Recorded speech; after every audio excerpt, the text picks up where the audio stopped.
I wanted to make this video today on a subject that is relevant now in ways that maybe not so much in the past, because so many people are being asked now to work remotely.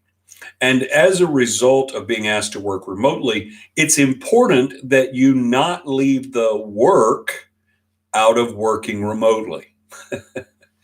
Basically, what I'm trying to communicate is that you not take advantage of your company during this season.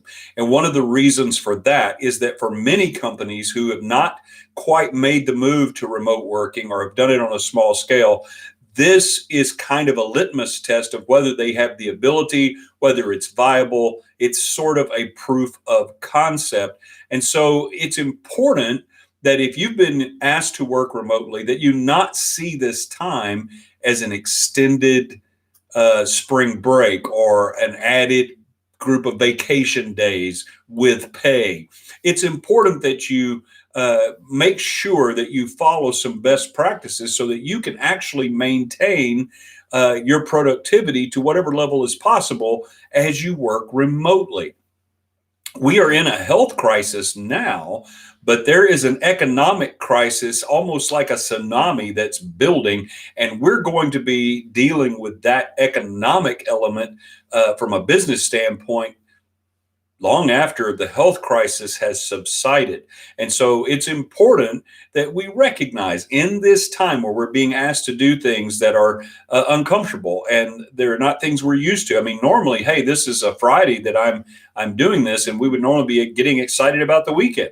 However, with many of the places that we live, having governments making the decision that restaurants and places we might go to entertain ourselves be forced to be closed, and that we are limited in the number of people that we can actually spend time with in a group, that's not so much going to happen. So we're dealing with it on a lot of scales, but it's important that we get our work done. And I want to encourage you, on my YouTube channel, you can find where I shared 5 tips to making the transition from being an office worker to a remote worker. I'm not going to rehash that here, but I will steer you to it because it can be helpful. The main thing I'm talking about today is not to take advantage in the wrong way of your employer, of your company. It's important that you do your work. Get the work done that you're able. Now, that doesn't mean that you're going to be as productive as you would have been if you were in your office. I'm not trying to suggest that. However, I do want you to be careful that you not waste time.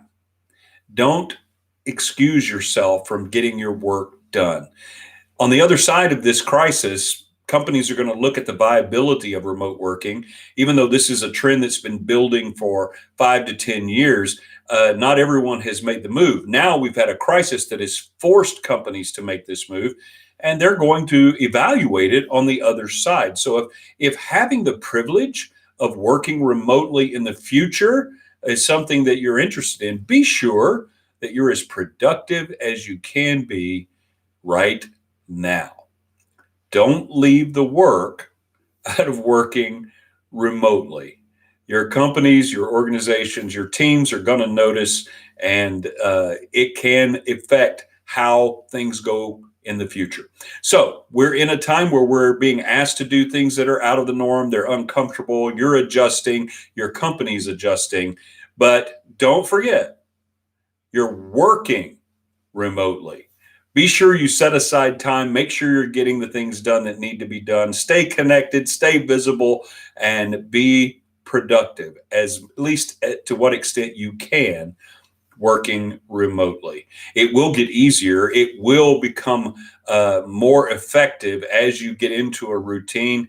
You can see this be something very, very effective. My wife and I have worked remotely for a number of years, and we have our schedules and our routines down. We're actually highly productive in a remote working environment. Not everyone is, but you can be.